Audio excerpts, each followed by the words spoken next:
Okay, I'd like to call the meeting of the Joint Special School Building Committee to order. It's Thursday, June 27th, 2019. We're at the Nashua High School North Lecture Hall and it's 7 p.m. Would the clerk please call the roll? Alderman Dowd, Present? Alderman Wilshire, Here. Alderman Malitzi Goya, Present. Alderwoman Klee, Here. Mr. Garino is here, Ms. Porter, Here. okay. Others present, we have Mr. Dubois, Mr. Smith, Ms. Fitzpatrick, and also gentleman from Harriman. Can you just state your name, please? Jamie Willett. Dan Bison. Okay. Okay, I know that Mrs. Oden was unable to make it and Mrs. Raymond's out of town and may make it back or may not. And I'm not sure where Alderman, I think Alderman Jetty's probably still on a Board of Public Works meeting. at I City forgot Hall. Mr. Mosher. And Mr. Mosher's on the phone. Mosher's on the phone with us. You hear Mr. Mosher, correct? Yes, I'm here. I apologize for overlooking you. That's all right. Sometimes I'm hard to overlook. Okay, if the clerk would please do the prayer, and would Alderman Wilshire do the Pledge of Allegiance? Please rise. Almighty God, we have the high honor and serious duty to manage the educational affairs of our beloved city. Fill us, O God, with the spirit of unity and understanding, which enables us to face our multiple problems with a serene mind, with justice and charity for all, so that any and all decisions made by us will always be for the betterment and greater happiness of all our fellow citizens. So help us, God. Amen. Pledge allegiance to the flag of the United States of America and to the republic for which it stands, one nation, under God, indivisible, with liberty and justice for all. Okay, we had already called the roll call to make sure we had a quorum, and we do have a quorum.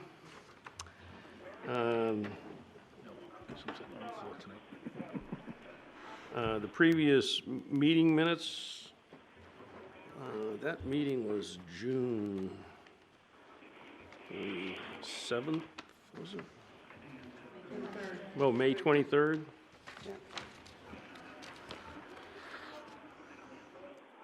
Okay.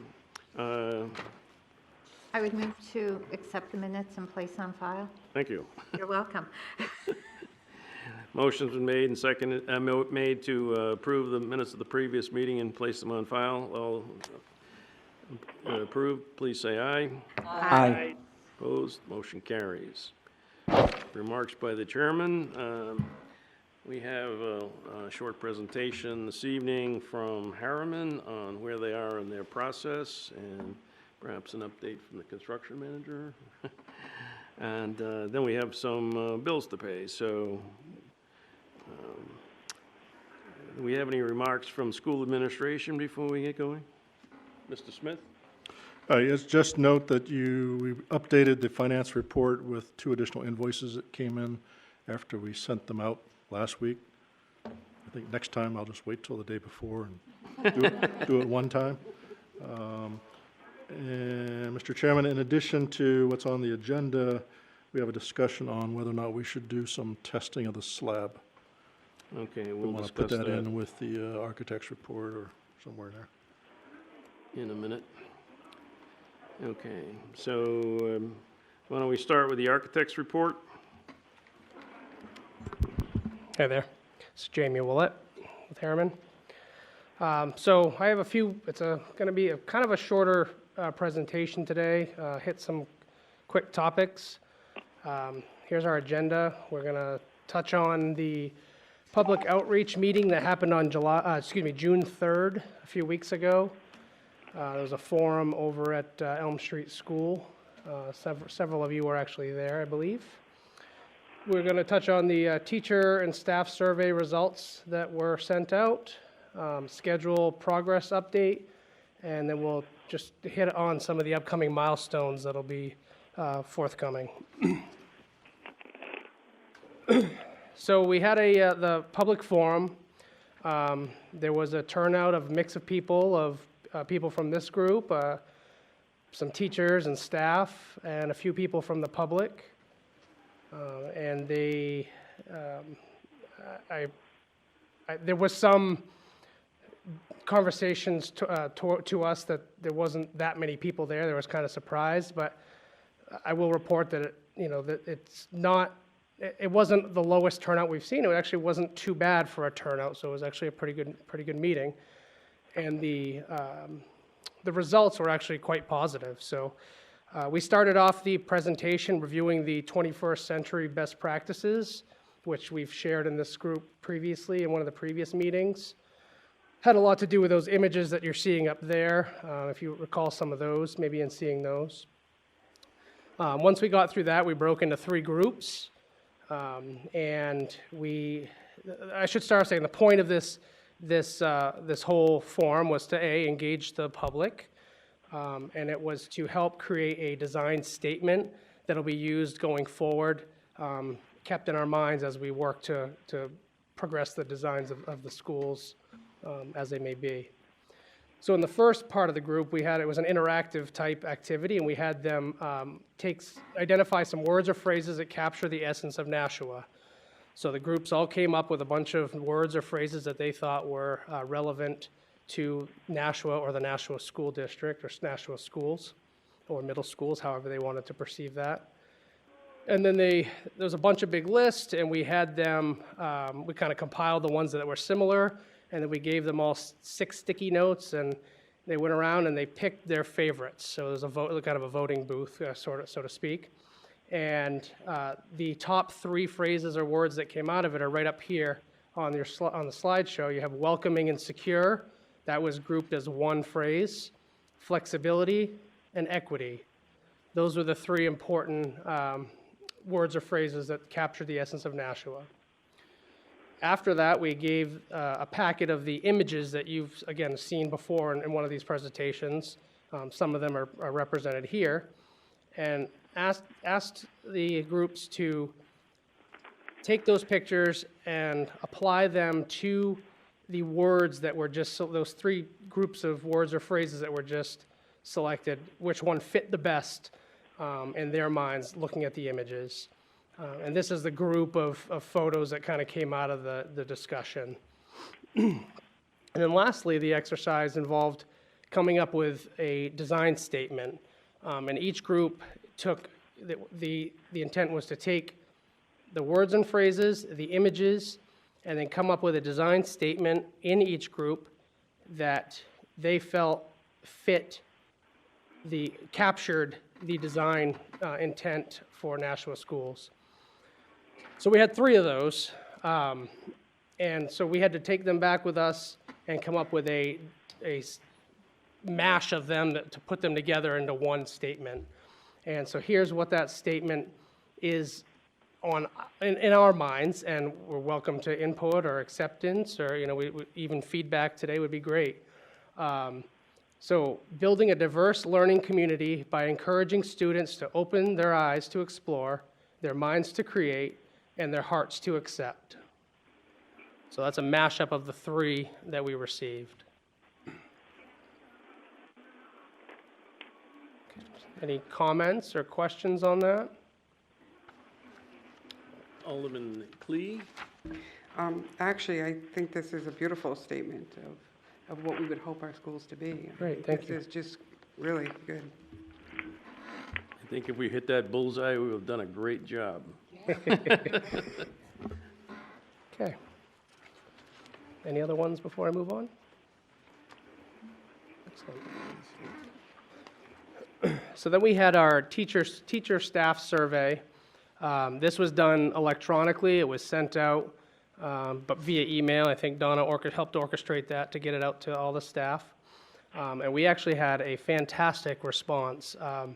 Highest we've seen, 219, actually see up here, 219 responses throughout the district, in the Nashua middle schools. And we were quite happy with that. So what we did is, and I have some of the questions and I can touch on them, I think I will. But what we did is we took out a few of the overwhelming responses that were quite repetitive, and I've identified them up here. So what I'll do is I'll read the questions, and then we'll just touch on what these are up here. The first question was just basically an identification, you know, what school are you in, and they didn't have to fill out every piece of information, but they just asked, you know, what position might you have, or what room number. They were very vague, so they didn't feel secluded, like they had to be pinpoint who they were. The second question dealt with classroom communities or teams, and the questions kind of were written as, is there space to gather as a team? Do students have a home base? Does it work effectively? What should be in or near the area? Question 3 was about STEAM curricula. Does learning involve multiple disciplines? How is this done? If not, can the building support the efforts? Question 4 was about collaboration and differentiated learning. Are there spaces that allow for small group work outside of the classrooms? Where and how does that learning happen? Question 5, student center spaces and places. Are there safe spaces for students to socialize? Are there spaces that provide quiet introspection, peer-to-peer interactions, or group activities? Question 6, unified arts and hands-on learning. How is project-based learning incorporated into the school curriculum? Are there adequate opportunities for students to explore unified art activities? And then question 7 was just, do you have general comments, you know, any additional comments that might help the design? So the kind of the 6, I think, bullet points that we pulled out of that cluster of answers was, there wasn't, I realized I didn't put the right terminology, there was not appropriate or effective team spaces in all the schools. They needed more safe places for students to socialize, both indoors and outdoors. The technology and necessary infrastructure improvements were needed. HVAC, temperature control improvements were needed. Small group work, pull-out spaces, there was a lack of them. And location of classrooms and collaborative workspaces to support cross-disciplinary learning and integration of unified arts.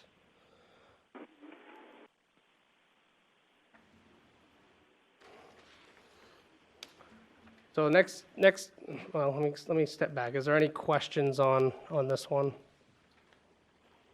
Mr. Guarino, Alderman Clee. Thank you, Mr. Chairman. The district is right now putting together a strategic plan for our school district. In fact, Sue Porter's on the committee for the strategic plan.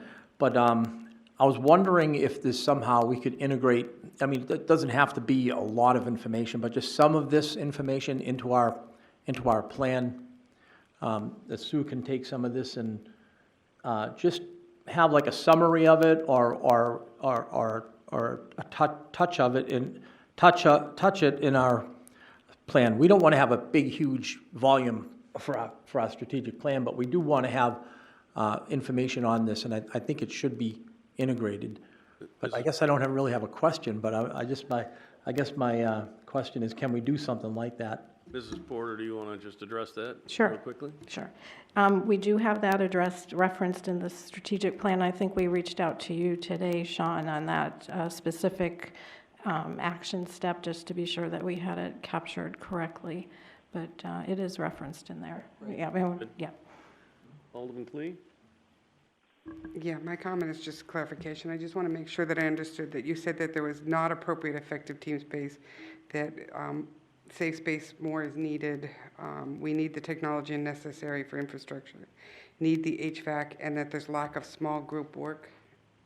Lack of small group workspace. And then the last one was just locations of classrooms, collaborative workspace to support. Are you saying that we need more of these locations? Yes. Okay. I just want to make sure I had that. Thank you. Any other questions, Mrs. Porter? The last question was an open response on that survey. I was, from the way that you were reading the questions, it sounded like the last one was open response. The seventh question was, is there additional information you would like to share with us? Okay. So is that captured in this summary here? I'm sure it is, looking at like possibly temperature control improvements and stuff like that. I don't have all the results with me directly, but yes, we took we took all the answers that we and compiled them together and kind of grouped them into the biggest items that were hit on. There are additional things that aren't up here for sure. Right. Okay. So, Good, thank you. yep. So just for reference, how many people, Donna, did you send this out to? There's 250 teachers in the middle school and 219 responded. Wow. Some didn't answer to all the questions, but they responded or were active in the survey. So that's pretty impressive. Yeah, that's amazing. You don't get that much when when you say you're going to give them money. No. Is that teachers and staff? So the staff would that be paraeducators and It was teachers and administrators? the professional staff. Okay, Okay. thank you. Because I think the principals had a separate meeting. Yes. Okay. Any other questions before we move on? All right. All right, so where are we to date in this schedule? So this is a schedule progress. I've been adding check marks as we move things along, and I'd like to point out that some of these check marks aren't, even though they're open, there's not nothing done in them, they just aren't complete. So the facility analysis is quite far along. I know the traffic study work is active, they're working on that, and we expect to see that soon. And then recommendations, there's some recommendations that have been out there. We've shared some of those thoughts and ideas with Harvey so that they can start looking at putting numbers together to, if we're going to do this or do that, and they're going to put prices to those sort of things. In the educational programming, like the space allocation workbook is pretty far along, it's just not complete. The athletics interview is happening next Tuesday, I believe. And the security interview, we've been meeting with the security consultant for the school, Chris Lassard, via email back and forth quite a bit lately.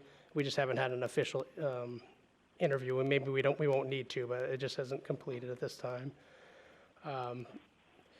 And then proposed, same thing, some of that's, they plays into the same as existing building. So you take those two together, we go over to concept design, and this next slide will push us over there. And so we've got some ideas for Penachuk starting to be shown here. We started out with saying we need, we're looking at the classroom, we're talking about trying to get 800 students potentially into these schools. So we've looked at, and I think there was discussions about getting rid of these modulars that have been there for quite some time. So adding some classroom additions on the end made sense, and I think that's in the range of 10 classrooms to accommodate the additional students. And that has some mechanical spaces and some team breakout areas and stuff that might be in there. And then another addition here to utilize some of the spaces that are needed for some of the overflow. And so up here, you kind of see that mass of the building, which is this, dumped into the existing site. And you can see the existing drives are kind of interfered with on these three sides. So we started working on this. It's a little bit harder to see in here, and I apologize, but we started working on some schematic type pathways of how things might work. And that leads us to this bigger slide where you've got so I'll kind of describe what we're thinking, and nothing's set in stone, but a drive here where the buses can come in, they drop the students off. Let me try to think, the buses would drop off on the right side, so they come in, they drop off here, and then come back around and leave. The existing site has some cross areas where drop off happens out here with let me start over, the buses drop off here, they loop around, they come back out, and then the parents come around and they kind of conflict with those buses at the same time, so there's safety concerns for that. And similar to what we did on Sunset and Broad Street, we split those things up, and they seem to be quite efficient now. So here we're saying let's bring the parent drop-off out around the school, out of the bus loop. Parking's out here, there's some additional parking close by with some handicap spots. There's also an additional lot here, but the parents come around, they drop off here, and they can come across and then leave the site. We're exploring adding an emergency entrance. There's been concern that there's no emergency, there's only one entrance and exit to the site, so we've looked at, we have some meetings we need to set up with the town engineer, but we're thinking maybe just having an emergency exit, gated, potentially gated, to satisfy any concerns about being used traffic-wise. Maybe here, we've even looked at maybe over here, and that's where you see these red lines here that are kind of represented our thoughts on what that might be done. And I'm trying to think, was there something? So the pedestrian, yeah. The parents' drop-off loop, if you look up there, that's running on Pennachuck land. I've had discussions with the chairman of the Pennachuck Board of Directors and the CEO and the COO, and conceptually, they don't have a problem with letting us use that land. We'd have to move the fence, pave the road. Their only concern is that there's a water main that runs under there, go figure. And, but we're working on that, and they're very favorable to it, so I have high hopes that that'll go through. Alderman Cleen? Yeah, I have a couple concerns. Right now, I can tell you, as a person who played crossing guard there for a couple of weeks, right now it's a nightmare with the number of students and so on that are there, okay? Because they come in, I'm gonna just go. So they kind of. You won't be able to reach that high. No, I'll come back over here. You got a pointer right here if you want to. Okay, yeah. Okay, let me shut this off. The problem here is, let me see how I get this to work here, right? Yeah. Point to the right Make direction, sure the okay. red thing's going Yeah, around. okay, right way. No, I'm not, okay, so right now, they're coming in here, and the parents actually go around here. This is more where they drop them off, and they go here, the same with the buses. They've got like 3 or 4 lanes. They come here, the buses all line up here. The problem is that as they're coming in and they're trying to get out, because this is a very, very busy intersection, nobody lets them out here. And it all backs up because the majority of people need to turn this way, including the buses. So this loop literally backs up, and so does this. It becomes dangerous for the kids to cross the street. It becomes dangerous for buses and people to come out. Now we're going to add that many more students, that many more cars. I'm just, Well, I know. I'm just trying to say is that while I think this is really great, because now they're going to do this, we still, when they're doing the traffic study, they really need to look at how to get these people in and out and so on. I'm not saying that I don't agree Okay, with this, but I'm This just. is a very, very preliminary design, and we are going to have to meet with Steve Ducrane and work on this. And quite frankly, I think when all is said and done, we may have a traffic light there.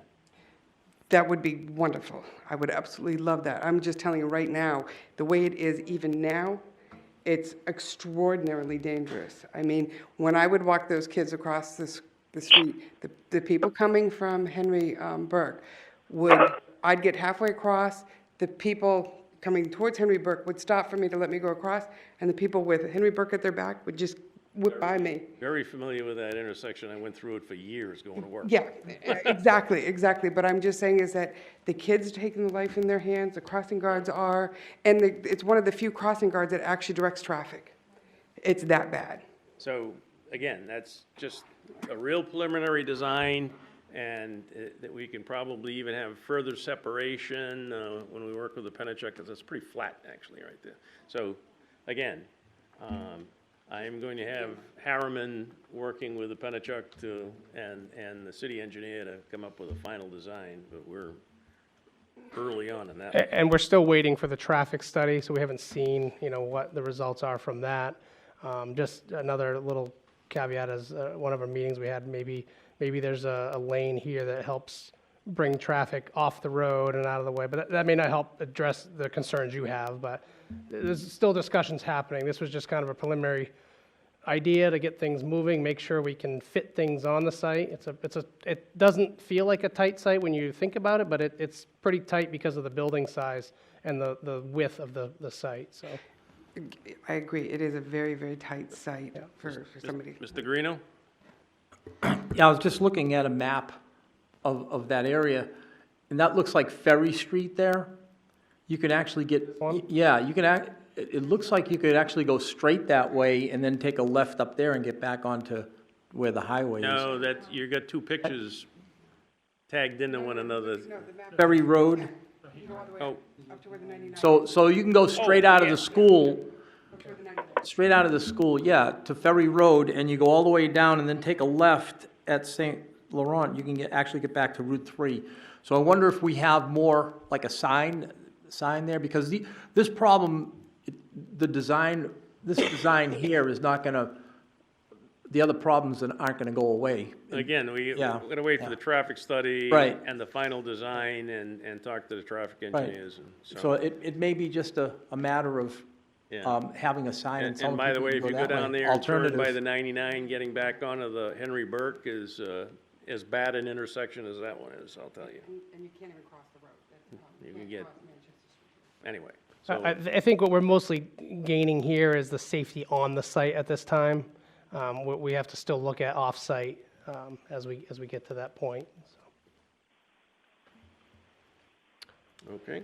On the next slide, we've got some preliminary thoughts on fairgrounds. Similar process. This school has more capacity than Pennachuck, and it's not looking like we need to potentially add square footage to the classroom wing, and it doesn't really set itself up very easily for that either, but that's not definitive yet. That's one item that we're just trying to finesse right now. Actually, I was doing it this week. But what we are looking at is a possible safety, security vestibule at this main entrance. I think as you've seen in previous presentations, you walk in the building now, walk down the hallway. So we're investigating how that might be able to be accomplished. And then the site pattern here, again, there's a lot of, I think right here before, well, this isn't the existing, but I think I talked about it last time, but it's hard to, I've talked about it so many times, it's hard to tell which time I've talked about it. But the bus loop comes in right now around this little yellow spot here, and the cars line up along the road. And if they need to turn around, I believe they come around and loop around and come in here, so they're kind of interfering with the buses. And I guess there's been a student or so that's been hit here recently, so two students, I'm being told, pretty recently. So we tried to, again, this site's even more compact with what space we have, but we tried to look at that and we said, okay, so here's the bus loop still. That makes sense. But let's change the path of parents coming in. We realize there's a playground here, trying to avoid all that, but you come in here and potentially you could come around, drop off here and come back out two lane here and leave whatever direction you need to instead of, piling up and interfering. Now, there may still be some queuing here. I'm sure there's just not enough land on site to do it in this area. But you still get parking, you still have parking for Legacy Playground, added some additional parking in here, and again, you drop off here to the front door and then drive out through there. Questions, Mrs. Porter? Oh, Is there any interference with Fairgrounds Elementary on the other side of the street? Does that have to be taken into consideration in the traffic pattern? Because there's a lot of people on that, for that school as well. I would caveat that we're not really touching that area. Should we bring it into consideration is maybe your question? Yeah. I think the traffic engineer would be looking at that when they give, again, we haven't seen those yet, so, but that would be something I think that they might address in their report. Okay, thank you. yeah, when they do the traffic analysis, they can't help but take that into account because it's on that street. And I believe we got different starting times. I don't remember how far apart they are, but But that, This, yep. we got the package almost in there. Mrs., yeah, Alderman Melissa Goliath.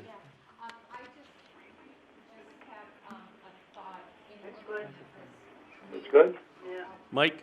I just have a thought in looking at this new drop-off for parents, and I don't have a problem with it, but we need to be aware of the fact that if we put that in, it's going to be used during non-school hours. So we need to think about safety for kids at Legacy Playground. And I don't know if the traffic engineer is going to think about that or not, because it's not a school hour issue, but because that's going to kind of cut through at the end there. I don't think there's a fence there. And Mr. Smith, you can remind me, I was just there for the dedication of the sculpture that was put in and then moved because it looked like a climbing wall to kids. But I seem to remember that it just kind of slopes downhill and comes down to a grassy area. So just for a safety after-school concern, was putting some sort of barrier there so kids don't come running down that hill and Oh, sure. into that. Understood. Yeah, just, there's a tree right there. I think that's the only thing that's Right. kind of a barricade in that spot, particular drive spot. So- Yeah, that's my memory too, that there's nothing else there where you put an access route in there. Thank you. Any other questions at this point? Okay. We come back to this slide, and we're at the concept design, and once we have these concepts finalized, we share it with Mr. Dubois over here, and he works on pricing, which he's, I believe, actively doing on some of these items. And we start doing, so cost of project and operating costs, we'll look at that, energy cost analysis and recommendations. That'll be all that'll be in the report, which will be shared with you. So our upcoming milestones, I talked about the athletics meeting, security meeting, and the report is coming up quickly. There's other milestones I'm sure that are fit in there, but this is just the big ones that are currently on the quick radar. Okay, any questions for the architect? Nope. Construction manager, anything to? As Jamie was saying, we have received some concepts, a little bit more than what you see here on Penachuk, and we've completed a draft. It's actually sitting on my desk. I got to go through it, and I think probably just after the 4th of July, we're going to pick a time to sit with the folks from Harriman to go through it in detail, make sure we're attached at the hip, that our assumptions in some cases are correct in terms of how we're pricing it. And we'll get that one done, and we're anxiously awaiting Fairgrounds to get that one done, and at some point, we'll see something on the proposed middle school. In terms of Elm Street, did a quite in-depth study of that building back in 2017, if I recall. And I was just nothing seems to be changing there. Just gonna modify the cost and bring it up to date, and then show the proposed escalation going forward, should you folks decide to go forward with the renovation on that school. So we'll be working on that after the 4th of July. So we still have 2 full-blown estimates to get done, one for Fairgrounds and one for the new middle school, that can get incorporated into your final report. Okay. Any questions for structure manager? Okay. Mr. Chairman, Oh, yes. Alderman Jettie. it just occurred to me I should note for the record that I got here about 10 minutes after I made 7. a note in the record that you got here at 7:09. Okay. I meant to mention it, but we Thank got you. carried away with our discussion. Okay. So at this point, Sean, do you want to bring up before we do the invoices, do you want to talk to the other proposal we have? Yes, so, and Jamie and Carl can jump in as they see I miss things. So one of the issues with Elm Street is the condition of the floors, even the roof. 'Cause it's all made out of concrete planks, which were then set into to trays. Over the years, those planks, it's concrete, but very thin, so it fails. And so that's a concern. We're not sure if, some of it has been replaced, but most of it hasn't. We're not sure what structural capability, what part those floors play with the structural integrity of the school. So for example, we know that the classrooms are long and narrow and aren't up to snuff as far as middle school classrooms should be in terms of square footage. So we'd have to move the walls, the hallway, something have to change there. We just can't arbitrarily move things because what we're talking about at that point is probably a total gutting of the school. And can the school, can the walls, exterior walls take that? So if we remove everything inside, because it might all just come together like a house of cards. And how am I doing so far? Yeah, pretty good. Okay. So there's that. So we're concerned about that, and we found a company that we thought could help us out in assessing it. They were too busy, but they did come up with another company. And what this company will do is come in with ground penetrating radar, so they actually see through the flooring and see what the construction is. Because frankly, it was built in the 1930s. We don't have the drawings for what those floors look like structurally anymore. They're just long gone. There's concern about the asbestos and the tiles. The tiles themselves may be clean, but then the mastic underneath them may be dirty. Our industrial hygienists will actually look at that.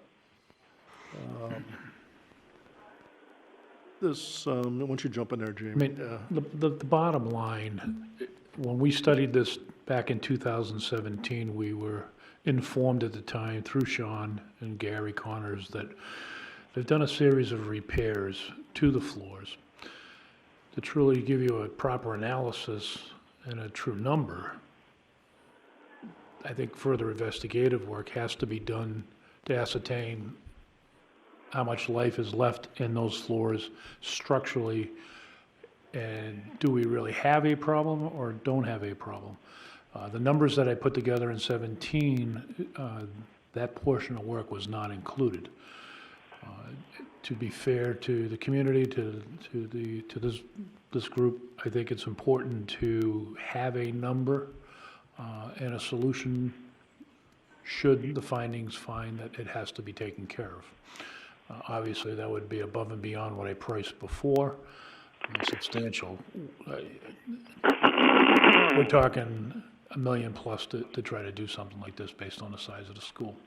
As Sean alluded to, you just can't arbitrarily take a lot of those floors out. They're acting laterally to support the building in its entirety. I don't think moving corridors or you could potentially look at maybe changing some interior walls to increase square footage or combine classrooms.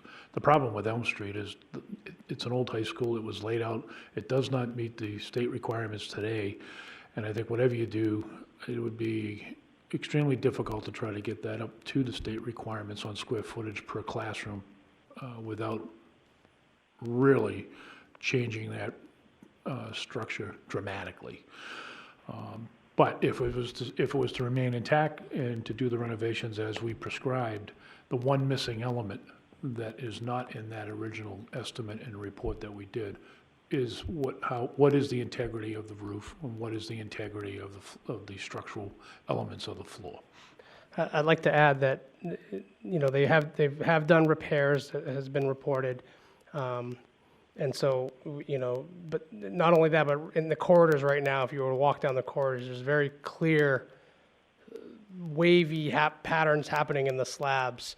And it's hard to assess why that's happening and what is happening, because there's asbestos tile on top, and I believe there's hot plaster ceiling below, hazardous materials plaster below, so we can't actually see much of the slab. So this ground penetrating radar measures the density of the slab, the strength of the, like do calculations to see if there's any spalling, or actually it sees if there's any spalling or spots or holes in the existing concrete, and they do measurements and calculations to tell us how strong that concrete that is remaining in those particular areas that we decide need to be done is. So, the bid from the company to do this is $14,000. We have $16,000 remaining in the budget. A lot closer than we really want to be, but if we approve this work, it should be not to exceed 14,000. And, but I think the answer is something we really should have, because it's an integral part of the story. So I'm open to people discussing. Alderman Cleen? I just have a quick question on this. If we had, say today we made up our mind and said we're going to build a new school, we would still probably want to do something like this before we would sell it, correct? And I'm just looking at it as a global kind of thing. The other part of that question is that in order to say that the school is or isn't capable, we need to do this, is that correct? So it's kind of a two. I don't want to scare people. I don't want to scare the public. The school's not going to fall down tomorrow. It's really just completing the process of analysis. This is one item that wasn't done back in 2017 because of funding. It's being brought forward today if you want to bring closure to the entire analysis of what you're going, you know, what has to happen in that school. Otherwise, the numbers that you're looking at, and it may be patchwork, I don't think the school has a structural problem throughout. But because of penetrations that were made over the years, there may be certain areas that have to be replaced or reinforced or what have you. We cannot tell that just walking through the school. You have acoustical ceilings, which you can pop up and look, but everything is covered in a plaster ceiling. And that would have to be abated in order to look at it, and you can't look at it from the top because it's covered 1, 2, or 3 times with flooring.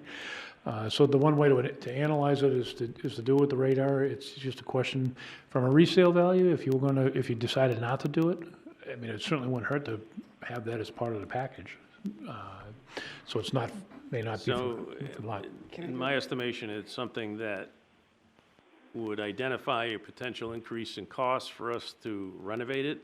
Doesn't mean that somebody that buys a building for some other reason would A, have to do the work, or B, have to do the work to the same degree. So I don't think, like you said, it's not that the building's going to fall down. It's to determine the amount of work that would be required to keep it a school. Alderman Cleen? Just a quick follow-up, so I guess point of order to you. We need to make some kind of, I guess, decision on this, whether or not we want to do this today, which would mean we'd need a motion of some sort on that. Yes. I'm willing to make that motion. Willing to listen. Okay. To commit to approve up to 14,000 to do the necessary testing, I guess it is, correct? Is that what it is? Specifically, if I could, the company that we received the quotes from was NDT Corporation.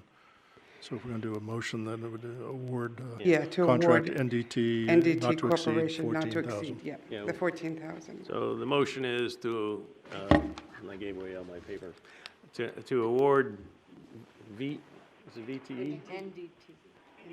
Oh, NDT Corporation, a contract to do the evaluation of the slab conditions at Elm Street on a not-to-exceed $14,000 contract. Any other discussion? Seeing none, all in favor signify by saying aye. Aye. Opposed, motion carries. Mr. Smith? Could I get in some words here? Sure. Mr. Mosier? Yes. You know, thinking about Elm Street and the fact that it was part of a since it was built in the early 30s, and realizing that it was part of a WPA project, and we don't have any data on the construction at the time because it's been lost through some reason that we don't know a lot of details about the building and from the time it was constructed. And I have thoughts in my mind, because I hear you talking about construction and concrete and the floors being part of the buttress for the exterior walls, and also concrete that was used on the roof. I have a concern with all of the aged construction concrete that they used at that time, because we have no idea of what the weight of the concrete, the quality of the concrete, the mixture, etc., and also the labor that was used, because it was a WPA project, was possibly quite unskilled in the construction process. So I would, raise the flag of caution, because I have in my mind that just flashed through from when Sarah Palin was running for the vice presidency, that you can put lipstick on a pig, but it's still a pig. So I keep that in mind when I see something as aged as as Elm Street. So I think my word of wisdom that I express now is that caution. Well, as I expressed early this afternoon, when we get the final reports from Harriman, we will have the facts and the data to back up whatever decisions we make going forward. Very good. I know you guys, And Harvey. especially you. I know you for a long time. I know how thorough you are. So I take it that we're not going to, be sticking our neck out by taking care of that Elm Street pig. So. Okay, so any other things, Mr. Smith, to discuss? I know that, yeah. Okay, so I'd like to make a motion to approve the invoices for the middle school construction and renovation project in the amount of $14,683.09 to Harriman A&E, $48,783.26 to Hayner and Swanson, and $1,385 to Vanessa and Associates, for a total of $64,851.35. So moved. Oh, did you add another one? We did. I thought I had the latest one. Oh, and to Malone and McBroom for $9,200 for a total of $74,051.35. Any discussion? Seeing none, all in favor signify by saying aye. Aye. Opposed, motion carries. I didn't even have that one. I think I had the invoice, I didn't have it on the sheet. Okay. So comments by members of the public? No. Comments by committee members? Okay, I just wanted to mention today that I took a ride down to the proposed new site, which is right there. One piece of good news is the potential entrance to the school on, I forget the name of that street, No, not Cherry, yeah. That the person who lives right across from that entrance is all in favor of the school going in there, and knew ahead of time that a school was going in there at some point. So I thought that was very good. So I think that we've had a lot of good positive feedback on people about the whole middle school project. So my only question when I was down there looking at the lot, has anybody gone in to do any testing on the lot itself? How'd they get in? Track machine. 'Cause I couldn't see any place where they would have entered the property.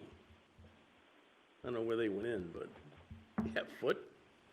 If they went in by foot, that's a different story, but, No, well, two groups have been on this, I'm sorry, two groups have been on the site. One was a surveyor, and they're on foot.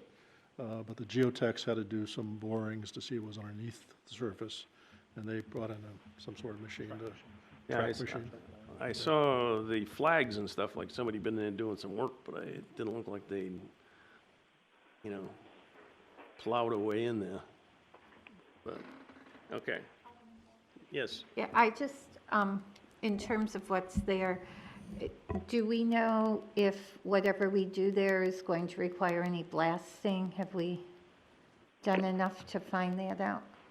We did receive a geotech, and most of there are areas of high stone, high rock, but we haven't laid out the site to try to keep the building away from that need. Yeah. A lot of it's down low, a lot of the water is down low. There are some areas that have higher water, there are some wetlands on the site. Right.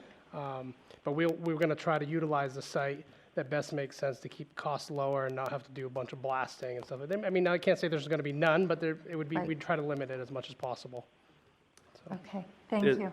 There's been some other people that have been in touch with me through the mayor's office, that some minor concerns.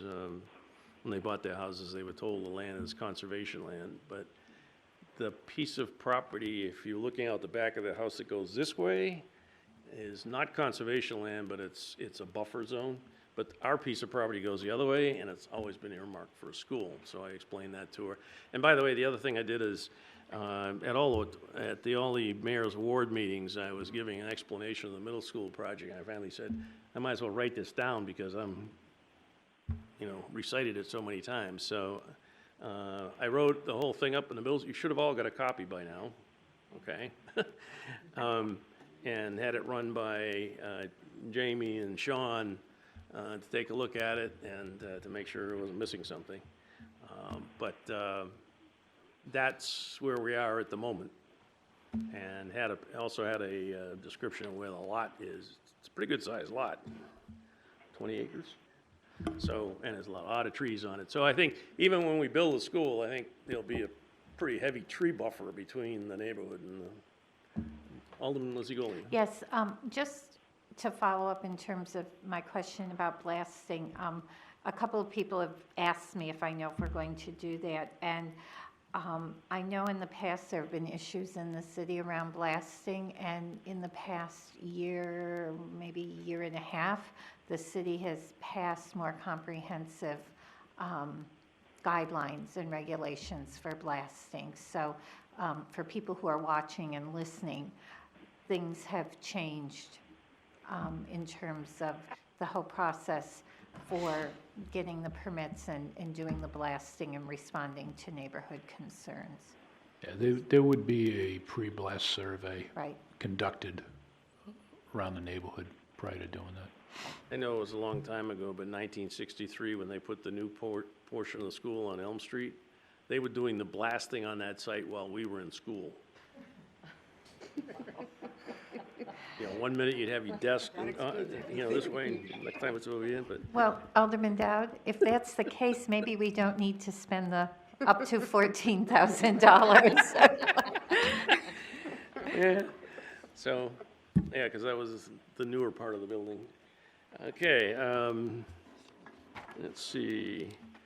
No other members, committee members, non-public's not needed. Do I have a motion? Alderman Lizzie Golian. Motion to adjourn. Motion is to adjourn. All in favor signify by saying aye. Aye. Aye. Opposed? We're adjourned at 7:55 PM.